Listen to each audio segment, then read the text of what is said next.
Hello बच्चों, आ गए? ठीक है, कोई टेंशन की बात नहीं बेटा। क्लास 11th फिजिक्स शुरू किया है। पहले चैप्टर का ये तीसरा पार्ट है। जैसे कि मैंने आप लोगों को बताया, हम यहाँ पे यूट्यूब पे बेटा आईआईटी की तैयारी कर रहे हैं पूरी फिजिक्स की। तो 11th का फर्स्ट चैप्टर चल रहा है।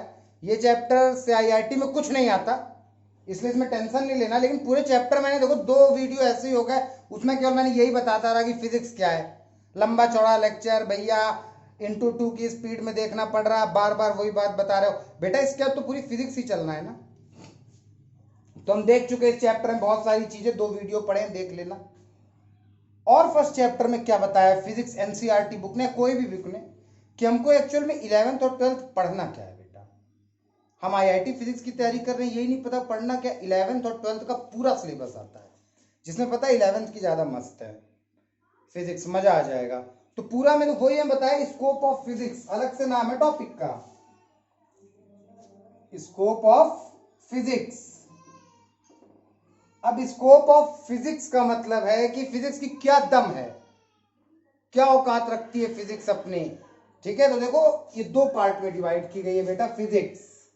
एक डिवाइड की गई है मैक्रोस्कोपिक और एक डिवाइड की गई है माइक्रोस्कोपिक। इनका मतलब समझो पहले। देखो बेटा, फिजिक्स 2 ब्रांच में कन्वर्ट है, एक मैक्रोस्कोपिक और एक माइक्रोस्कोपिक। मैक्रो का क्या मतलब होता है? बड़ा। माइक्रो का क्या मतलब होता है? छोटा। मतलब कि ये बड़े चीजों की फिजिक्स और ये छोटे चीजों की फिजिक्स। समझ रहे हो ना? इसी फिजिक्स का एक और नाम है क्वांटम फिजिक्स। तुम बोलोगे भैया क्वांटम शब्द क्या आ गया? क्वांटम मतलब बेटा बहुत छोटा। जब हम एटम के अंदर न्यूक्लियस की बात करें, सोचो एटम कितना छोटा होता है, उसके अंदर न्यूक्लियस के अंदर बात कर रहे हैं, उसके सेल्स में बात कर रहे हैं, इलेक्ट्रॉन्स की बात कर रहे हैं, किस नेचर का है, वो सब क्वांटम फिजिक्स है। माइक्रोस्कोपिक और मैक्रोस्कोपिक को क्या कहते हैं? क्लासिकल।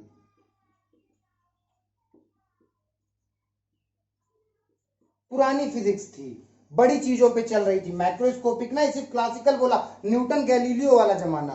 प्लैनेट्स देख रहे हैं, बड़ी बड़ी चीज, ग्रेविटी की खोज कर रहे हैं।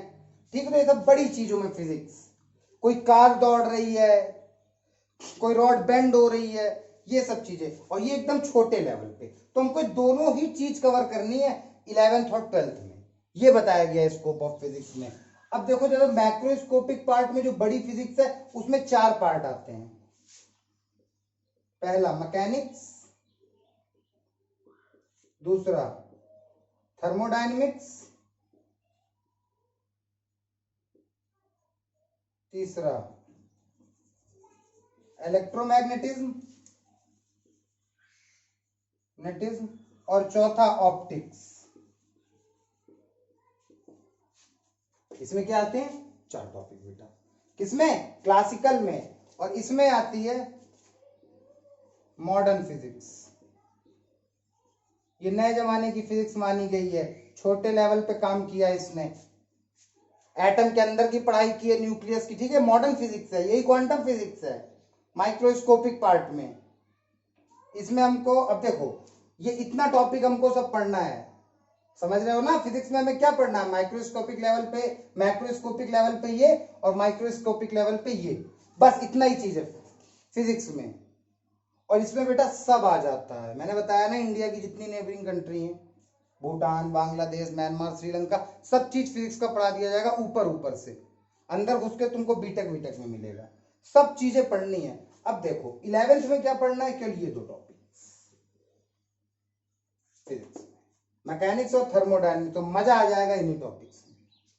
और जो अगली बुक में पढ़ना है 12th में, वो मतलब ये तुम्हारा 12th है और ये तुम्हारा 11th में। तुम्हें केवल क्लासिकल फिजिक्स के 2 पार्ट पढ़ने हैं, मैकेनिक्स और थर्मोडायनेमिक्स। और 12th में तुम्हें क्लासिकल फिजिक्स के 2 पार्ट, इलेक्ट्रोमैग्नेटिज्म और ऑप्टिक्स, और मॉडर्न फिजिक्स का या माइक्रोस्कोपिक फिजिक्स का ये वाला पार्ट, मॉडर्न फिजिक्स। समझ गए? ये अब तुम बोल दो भैया मैकेनिक्स में क्या क्या पढ़ना है?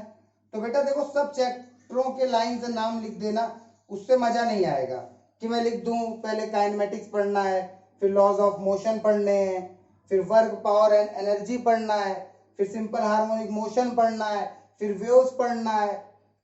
कोई मतलब नहीं। मेन हमको देखो पढ़ना क्या क्या, जो हमें आईआईटी में आता है, न्यूमेरिकल क्वेश्चन आता है और जो भी चीज आता है वो मेनली रहता है बेटा गाड़ी कैसे चलती है, कार का मोशन।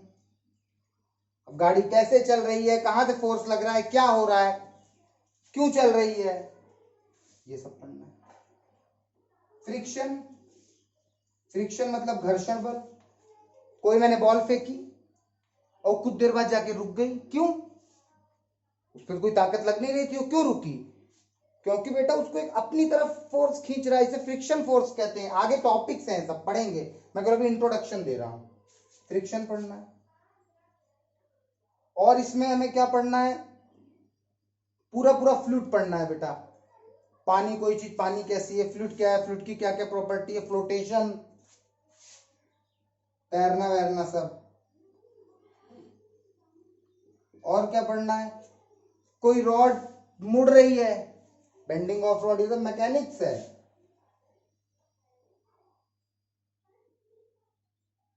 और क्या पढ़ना है, कोई तार खींच क्यों रहा है, स्ट्रेचिंग ऑफ वायर, लिख देता हूं, स्ट्रेचिंग ऑफ वायर। प्लैनेट्स का मोशन भी पढ़ना है ग्रेविटेशन में, मोशन ऑफ प्लैनेट, समझ रहे हो? इन सब चीजों को तो गहराई से पढ़ना है। रॉकेट, रॉकेट क्यों चलता है, प्रोपल्सन लॉ ऑफ मोशन पे, न्यूटन्स के लॉ पे रॉकेट प्रोपल्सन, ये सब मैकेनिक्स बहुत बड़ा टॉपिक है, समझ रहे हो ना? बहुत चीजें इसमें, तो ये सब मैंने लिखवा दिया। अब जैसे आई थर्मोडायनेमिक्स, इसमें क्या पढ़ना है, देखो भाई थर्मोडायनेमिक्स है क्या, गर्मी, गर्माहट, ठंड, गर्मी, ठंडी, हीट ट्रांसफर, थर्मो, टेम्परेचर, ये सब चीज जहां पे भी आए वो थर्मोडायनेमिक्स है। ये मेन हीट के साथ खेलता है, इसमें थर्मोडायनेमिक्स लॉ है, लॉ पढ़ेंगे। अब ये सब आईआईटी में पढ़ना है हमें। हीट है, हीट पढ़ेंगे। टेम्परेचर है, टेम्परेचर पढ़ेंगे। पूरा पूरा हीट इंजन पढ़ेंगे। स्पॉन्टेनियस, कौन सी चीजें अपने से होती हैं, कौन सी नहीं, स्पॉन्टेनियस, नॉन स्पॉन्टेनियस, ये सब हमें 11th में पढ़ना है फिजिक्स में। समझ गए? मतलब क्लासिकल फिजिक्स पढ़ रहे हैं, पुरानी न्यूटन टाइम पे, न्यूटन टाइम चलेगा। पुराना था ना क्लासिकल, उन्होंने तो सब ये चीज दिया था, उन्हीं के लॉ के बाद से तुम क्लासिकल पढ़ेंगे पूरी 11th, मतलब मेनली मैकेनिक्स और थर्मोडायनेमिक्स। और फिर ये वाला पार्ट बेटा 12th का है, तो बात की बात है, इसमें चार्ज पढ़ने, इसमें लाइट, लेंस, माइक्रोस्कोप, टेलीस्कोप, इसमें पूरा न्यूक्लियस की पढ़ाई, न्यूक्लियस के अंदर की पढ़ाई, एटम की पढ़ाई, शेल कैसे क्या टूटता है, ये सब अलग बात है 12th का। मैं किसे मैटर कर रहा हूँ, 11th का। 11th हमने शुरू किया है, पहले चैप्टर का इंट्रोडक्शन आज तक चल रहा है, तीसरा वीडियो भैया, समझ रहे हो ना? तो मस्ती के साथ एकदम स्टार्ट करो, ठीक है? ये सब चीजें हमें पढ़ना है, क्लियर? आगे हैं। अब इसके बाद इनने और एक टॉपिक दे रखा है कि फिजिक्स और टेक्नोलॉजी और सोसाइटी का क्या संबंध है, क्या रिलेशन है। भैया तुम खुद बताओ, फिजिक्स और सोसाइटी का, टेक्नोलॉजी का क्या रिलेशन है? समझ आ गया? ये अपने माइंड में रख लो, तुम्हें पढ़ना क्या है, तो याद रखो ना, दो फिजिक्स दो हिस्से में बटी, मैक्रो और माइक्रो। मैक्रो मतलब बड़ा, माइक्रो मतलब छोटा। ये छोटी चीजों पे काम करने वाली फिजिक्स, जिसे क्वांटम फिजिक्स कहते हैं, मॉडर्न जमाने में बनी, नए जमाने में भी 1900 के बाद मॉडर्न फिजिक्स। ये बहुत पुराने टाइम की, 1700 सन के आसपास की। इसको बोला गया बड़ी चीजों पे काम हुआ, उसमें साइंटिस्टों ने, फिजिसिस्ट ने, जितने भी थे, न्यूटन, गैलीलियो, सब इन लोगों ने इस पे काम किया। तुम ये पढ़ा है, ठीक है? इसके बाद वाला टॉपिक देखो,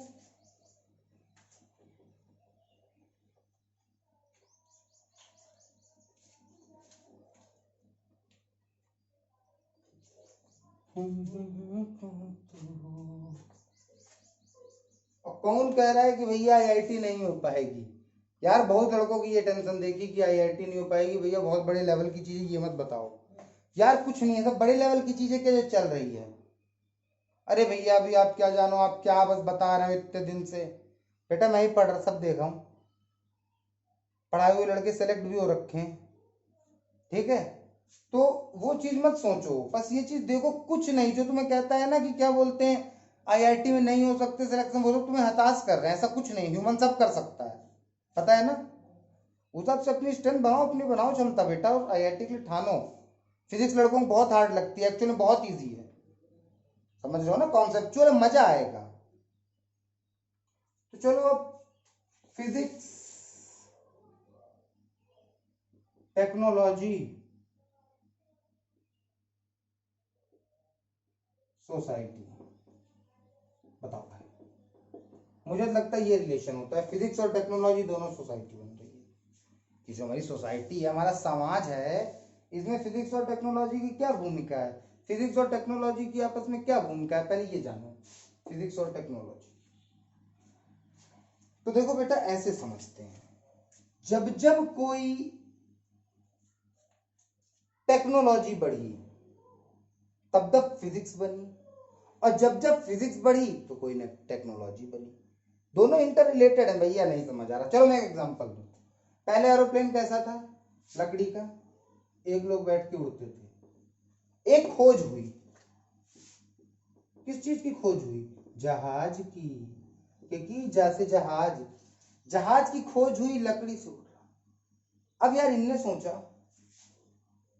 कि यार हम लकड़ी से चल रहे हैं, यहाँ पे देखो डिस्कवरी हुई, एक नई टेक्नोलॉजी हुई, एक नई टेक्नोलॉजी आई ना, इंसान पैदल चल रहा था भैया, हम तो लकड़ी जहाज से उड़ने लगे, बहुत पुरानी बात कर रहा हूं। अब यहाँ पे लगा कि यार मुझे अपने परिवार को बैठाना चाहिए, हम 10 लोग हों, तो इनके माइंड में आया कि यार 10 लोगों लोड बढ़ाना है, इतना वेट उठा के कैसे बनेगी। तो ये देखो किसको जन्म देने लगा, एक नए साइंस को, एक नई फिजिक्स को, क्या इसमें लोड बढ़ाएं और ये उड़े भी। थोड़ी टेक्नोलॉजी बढ़ी, फिजिक्स बढ़ी, बढ़ी ना फिजिक्स, सोचना शुरू कर दिया ना साइंस ने कि कैसे किए जाए, लॉस बने कि इतना लोड रखोगे तो इतना फोर्स लगना चाहिए, लॉ बने, फिजिक्स बने। मतलब जब जब टेक्नोलॉजी बढ़ी, फिजिक्स का भी, जब जब टेक्नोलॉजी कोई पैदा हुई, फिजिक्स का निर्माण हुआ। चलो स्टीम इंजन से देखते हैं, ये एनसीईआरटी का एग्जाम्पल भी है। स्टीम इंजन बना, भाप वाला, बहुत पुराना, अब तो बंद हो गया है। अब स्टीम इंजन 10-20 लोगों को खींच रहा था यार, अब 100 लोगों को खिंचवाना था। अब समझना है कि इसकी एफिशिएंसी कैसे बढ़ाई जाए, इसकी क्षमता कैसे बढ़ाई जाए। तो फिर फिजिक्स ने दिमाग लगाए कि यार ये इंजन है, गर्म हो रहा है, क्या करें, चलो एक नई विज्ञान बना। फिजिक्स में कौन सा लॉ बना, थर्मोडायनेमिक्स। उस विज्ञान का नाम, उस फिजिक्स की ब्रांच का नाम क्या बना, थर्मोडायनेमिक्स, जो हीट पे काम करी, हीट इंजन।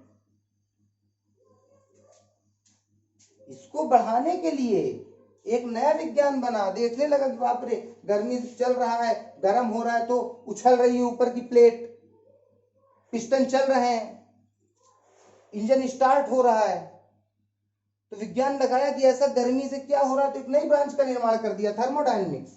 अब थर्मोडायनेमिक्स ने पढ़ाई शुरू की, समझना, हीट इंजन के बारे में पढ़ी और जान गई भाई यार हीट इंजन की क्षमता ऐसे बढ़ाई जा सकती है, कम गर्मी में बहुत लोगों को खींच सकते हैं। स्मार्ट हुई। इससे देखो स्टीम इंजन बस बना, एक टेक्नोलॉजी फिर पैदा हुई, स्टीम इंजन, तो फिजिक्स की फिर एक ब्रांच पैदा हुई। अब फिजिक्स स्मार्ट होके इसने और इंजन को स्मार्ट कर दिया। लो, अब तुम ये बोलो कि भैया जब फिजिक्स बढ़ी तो ये टेक्नोलॉजी भी बढ़ी, समझ रहे हो ना, को रिलेटेड, इंटर रिलेटेड बेटा। अगर फिजिक्स बढ़ेगी तो टेक्नोलॉजी भी बढ़ रही है, टेक्नोलॉजी बढ़ रही है तो फिजिक्स भी बढ़ रही है। देख लो ना, आज बड़े बड़े क्रेन, 100 लेबरों का काम, एक बटन दबाया फेंक दिया जेसीबी ने। क्यों, फिजिक्स ना, काम बढ़ा, देश को बढ़ना था, गड्ढा खुदवाना था, ये करना था, वो करना था, टेक्नोलॉजी का यूज किया, फिजिक्स का यूज किया। फिजिक्स से पूरे देखो समाज चल रहा है, बड़े बड़े पुल बन रहे हैं, कैसे कैसे कॉन्सेप्ट से कितने बड़े बड़े उसमें ट्रक निकल रहे हैं, कितना लोड से रहे हैं, ये तो फिजिक्स ही तो बता रहा है। तो सोसाइटी में कितना बड़ा रोल है। और अगर तुम बोलोगे फिजिक्स और टेक्नोलॉजी को, तुम्हें मैंने समझा दिया, जब जब बेटा कोई खोज हुई तब तक फिजिक्स को बढ़ना पड़ा, तब तक फिजिक्स को बढ़ना पड़ा, और जब जब फिजिक्स बढ़ी, अब जैसे तुम्हें मैं और एग्जांपल दूं, पहले कंप्यूटर कितने बड़े बड़े थे, 2-2 कमरे, एक एक कमरे के बराबर। आज कंप्यूटर मोबाइल में इतने छोटे छोटे, कैसे हुआ, फिजिक्स की एक टेक्नोलॉजी बढ़ी थी, silicon chips, silicon chips, IC integrated circuit वाला, ये सब चीजें जब फिजिक्स में बढ़ी, ये चीज आई जब फिजिक्स में एक ब्रांच, उसने सिलिकॉन की खोज की, फिजिक्स ने आईसी की खोज, तो इस टेक्नोलॉजी की वजह से आज एलईडी टीवी, कंप्यूटर्स, मोबाइल, ये जितने भी गैजेट्स हैं सब चलने लगे, क्रांति ला दिया इस वाली डिस्कवरी ने, इस वाली फिजिक्स की ब्रांच ने। ये ब्रांच एक आई, इसकी वजह से ये देखो इलेक्ट्रोमैग्नेटिक वेव्स ब्रांच की जैसे ही फिजिक्स में खोज हुई कि अरे इलेक्ट्रोमैग्नेटिक वेव्स भी होती हैं, फाड़ के रख दिया, पूरा कम्युनिकेशन सिस्टम बना दिया। लो फोन, टेलीफोन, सब चीज करो, कम्युनिकेट करो, मैसेज सब करो, मार्स में भी ये कम्युनिकेट करो। कहां से? तो देखो फिजिक्स बढ़ी तो टेक्नोलॉजी और एडवांस हो गया, अभी और फिजिक्स बढ़ जाएगी, बुलेट ट्रेन चलने लगी और एडवांस हो गया। तो फिजिक्स बढ़ने से सोसाइटी में टेक्नोलॉजी बढ़ रही है, क्योंकि नए नए मेथड्स पता चल रहे हैं। और जब कोई टेक्नोलॉजी भी पैदा होती है तब भी फिजिक्स पैदा होती है, तो दोनों इंटर रिलेटेड है।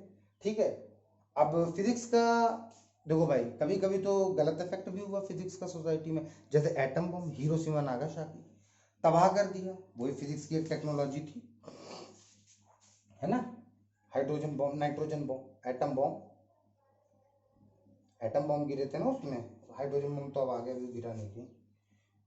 तो फिजिक्स के गलत भी इफेक्ट पड़ेंगे, वो तो फिर अपने ऊपर है, तुम कैसे यूज कर रहे हो, तुम्हारे पास टेक्नोलॉजी है, कभी कभी गलत, और आज तो बहुत अच्छा हो रहा है। ठीक है, physics is great, I love physics. ठीक, तो बात समझ आई, उनने यही बताने की कोशिश की और कुछ नहीं। क्लियर है बात? सब एग्जाम्पल जो ना समझ आए पूछ लो, ठीक, कमेंट्स में भाई। आगे बढ़े, अब बस इसके बाद थोड़ी सी एक और बात बचेगी, बस थोड़ी सी। बहुत गर्मी है यार, सच में सीन खराब है। तो टेक्नोलॉजी है बेटा, physics, physics and technology relation बताया, तुम समझ गए होगे फिजिक्स कितना जरूरी है ना। चलो आखिरी चीज इस चैप्टर की, बल के बारे में, फोर्स। फोर्स क्या है, बहुत बड़ा टॉपिक है, आगे बहुत मस्ती से पढ़ने वाले हैं। फोर्स, फोर्स, ठीक है। इनने लेकिन ये बता रखा है चैप्टर में बेटा, इस दुनिया में केवल 4 ही तरह की फोर्सेस पूरे नेचर में, नेचर मतलब फिजिक्स, कुछ भी बोलूं, फंडामेंटल फोर्सेस इन नेचर। तुम्हें पता है नेचर मतलब भैया फिजिक्स, 2 लेक्चर के लिए यही बताए हो।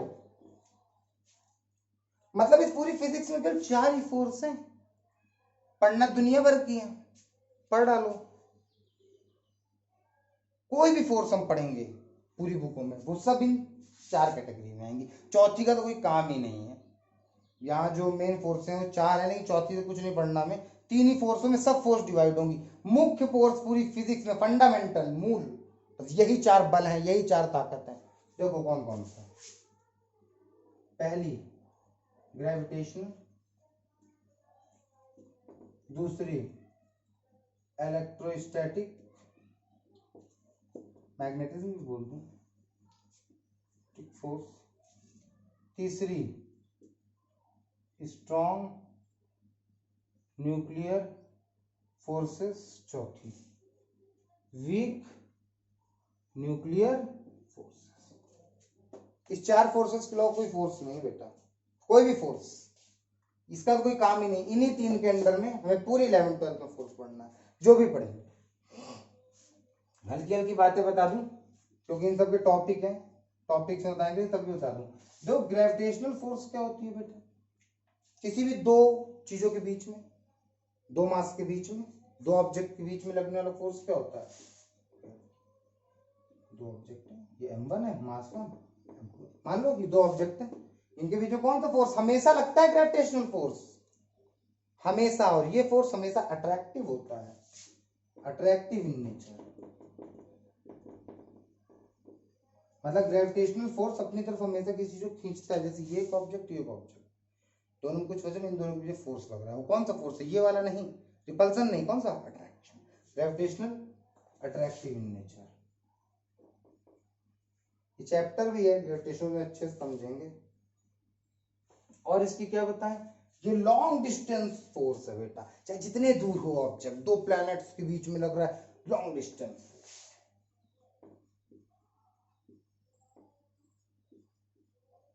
मतलब कहीं पे भी हो, इनफाइनाइट लेवल पे दो चीजें रखी, यहाँ पे भी लगेगा, तो जितनी दूर हो दो चीजें, उनके बीच में फोर्स लग रहा है। तीसरी बात, वीकेस्ट फोर्स, ये कमजोर बल है। अब बोल दो भैया दो प्लैनेट्स के बीच में लग रहा है कमजोर, नहीं तो प्लैनेट्स ये तो बड़े हैं, तो है ना, तो ये वीकेस्ट फोर्स माना गया। वो भी आगे ग्रेविटी जब पढ़ाऊंगा समझ आ जाएगा क्यों वीकेस्ट फोर्स है, इसे मजबूत फोर्स नहीं माना गया है। दूसरा आता है इलेक्ट्रोस्टैटिक फोर्स, ठीक है, इसके बारे में इतनी बातें हैं, हमेशा अट्रैक्टिव होता है, दो ऑब्जेक्ट्स के बीच में, दो मैटर के बीच में, इनमें मास उनके बीच में लग रहा है। लॉन्ग डिस्टेंस फोर्स होता है, वीकेस्ट इन नेचर होता है, कमजोर माने जाते हैं। इलेक्ट्रोस्टैटिक फोर्स बेटा चार्ज के बीच में, चाहे प्रोटॉन प्रोटॉन हो, चाहे इलेक्ट्रॉन इलेक्ट्रॉन हो, इलेक्ट्रॉन प्रोटॉन ये सब 12th में पढ़ेंगे चार्ज के बारे में, ठीक है। तो ये चार्ज के बीच में बल, अगर सेम चार्ज है तो कौन सा फोर्स, रिपल्सिव, सेम है ये भी रिपल्सिव, इलेक्ट्रॉन प्रोटॉन है तो अट्रैक्टिव। ये बेटा स्ट्रॉन्गेस्ट फोर्स होता है, खूब मजबूत होता है।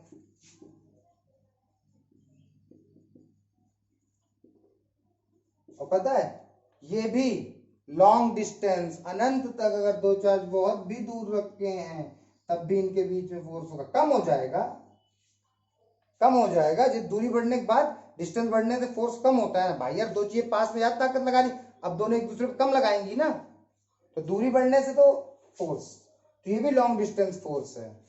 ये बहुत दूर दो चीज रखी है, दो चार्ज, तो उन दोनों में पड़ रहा है फोर्स, ठीक है। और ये ग्रेविटेशनल, ये स्ट्रॉन्ग न्यूक्लियर फोर्सेस, देखो ये क्या बात है, स्ट्रॉन्ग न्यूक्लियर फोर्सेस मतलब देखो न्यूक्लियर फोर्सेस क्या है बेटा, न्यूक्लियस पहले जान लो तुम, न्यूक्लियस क्या होता है, एक एटम, एटम के अंदर क्या होता है न्यूक्लियस, न्यूक्लियस के अंदर क्या होते हैं, ये न्यूक्लियस है मान लो, न्यूक्लियस के अंदर proton proton neutron neutron proton proton neutron neutron, ठीक है, न्यूट्रॉन प्रोटॉन, प्रोटॉन और न्यूट्रॉन होते हैं। अब तुम बोल दो भैया कि ये न्यूक्लियर फोर्स है, न्यूक्लियस फोर्स कैसे, तो अब ये मुझे बताओ कि प्रोटॉन और प्रोटॉन ये दोनों पॉजिटिव चार्ज है, ये भी प्लस है ये भी प्लस है, इनके बीच में कौन सी फोर्स लगनी चाहिए, रिपल्सिव। न्यूक्लियस के अंदर ये होते हैं प्रोटॉन प्रोटॉन के बीच में रिपल्सिव, ये एक दूसरे को झटका मार रहे हैं, फट जाने चाहिए ना बड़ाम से, अंदर प्रोटॉन प्रोटॉन एक दूसरे को मार रहे हैं, झटका फट जाने चाहिए, लेकिन नहीं फट रहे, क्यों, कौन सी ऐसी ताकत जो इन्हें फटने नहीं दे रही, इन्हें कंट्रोल करे, वो है न्यूक्लियर फोर्स। जो इस पूरे न्यूक्लियस के अंदर के proton proton proton neutron neutron neutron को जो आपस में बांधे हुए फोर्स है, इस घर के पूरे सदस्यों को जो बांध रखा है जिस प्यार मोहब्बत ने, वही प्यार मोहब्बत है स्ट्रॉन्ग न्यूक्लियर फोर्स। समझे मतलब, अगर मैं बोलूं इस प्रोटॉन प्रोटॉन के बीच में भी एक फोर्स लग रही है अट्रैक्टिव, न्यूट्रॉन न्यूट्रॉन के बीच में भी अट्रैक्टिव, प्रोटॉन न्यूट्रॉन के बीच में भी अट्रैक्टिव, ये वाली फोर्स है strong nuclear force, attractive force, हर चीज के बीच में अट्रैक्शन है, अंदर घुसे पड़े, ये सब फोर्स मैटर ही नहीं कर रही है, इलेक्ट्रोस्टैटिक फोर्स मैटर ही नहीं कर रही चार्ज के बीच वाली, इतनी ज्यादा है वो स्ट्रॉन्ग न्यूक्लियर फोर्स, जो बांधे है। जो न्यूक्लियर फोर्स है प्रोटॉन प्रोटॉन के बीच में भी लग रही है, वो देखो, अब वो वाला मत सोचो भैया प्रोटॉन प्रोटॉन रिपल्सन, वो तो है ही इलेक्ट्रोस्टैटिक, बहुत छोटा है, ये रिपल ना हो उसे दाबे हुए एक फोर्स, वो वाली फोर्स है कौन सी, न्यूक्लियर फोर्स, और ये बहुत स्ट्रॉन्गेस्ट इन नेचर। अभी कोई बोले सबसे स्ट्रॉन्गेस्ट फोर्स कौन सी है, सबसे स्ट्रॉन्गेस्ट फोर्स ये है, ठीक। इसके बाद वीक न्यूक्लियर फोर्स, देखो इसका भी न्यूट्रिनो एंटी न्यूट्रिनो, ठीक है, बहुत चीजें इसमें, इससे कोई मतलब नहीं, ये कभी मैं बता दूंगा, अभी नहीं, ठीक है, इससे कोई मतलब ही नहीं है, यही तीन फोर्स से मतलब है, ठीक है, ये स्ट्रॉन्गेस्ट इन नेचर, हाँ, और ये बेटा केवल न्यूक्लियस के अंदर लगती है। अब ये मत सोचना भैया ये एटम है, ये न्यूक्लियस है, इलेक्ट्रॉन है, इसमें प्रोटॉन है, इनके बीच में लग नहीं, गलत हो जाएगा। चार्ज ये force not depend on charge, ये जो फोर्स है चार्ज पे नहीं डिपेंड होती है, समझ रहे हो ना? मतलब कि ये केवल न्यूक्लियस के अंदर की फोर्स है, इसका प्रोटॉन इलेक्ट्रॉन इनके बीच में कोई फोर्स नहीं लग रही है। ये वाली फोर्स मत मानना कि ये न्यूक्लियस फोर्स है। न्यूक्लियस फोर्स कौन सी होती है? केवल न्यूक्लियस के अंदर प्रोटॉन न्यूट्रॉन इनके अंदर जो फोर्स लग रही है इसके अंदर, वो कौन सी होती है? Strong nucleus force. ठीक है, इस फोर्स का चार्ज वाले फोर्स पे कोई डिपेंड नहीं होता है कि भैया अंदर प्रोटॉन प्रोटॉन रेपल कर रहे होंगे, इलेक्ट्रोस्टैटिक फोर्स, उसका कोई मतलब नहीं होता, इसलिए मैंने बोल दिया do not depend on charge, ये वाली फोर्स। और ये बहुत दूर तक लग सकती है। दो प्लैनेट, एक यहाँ एक 140 करोड़ किलोमीटर दूर है, यहाँ से मार्स 29 करोड़ किलोमीटर और अर्थ इनके बीच में लग रही लॉन्ग डिस्टेंस। ये बहुत इनफाइनाइट तक होती है, बिल्कुल कम हो जाएगी वो अलग बात है, लेकिन माना जाएगा इनफाइनाइट तक होती है। ये बहुत शॉर्ट डिस्टेंस है, शॉर्टेस्ट डिस्टेंस 10 की पावर -15 इतने का होता है न्यूक्लियस की साइज। 10 की पावर -15 मतलब 1/15 बार, कितने बार पॉइंट में आएगा? कितना जीरो के पास? लगभग जीरो है ना, वो अलग बात है। ये इतनी छोटे में ये प्योर फोर्स इतने डिस्टेंस में लगती है।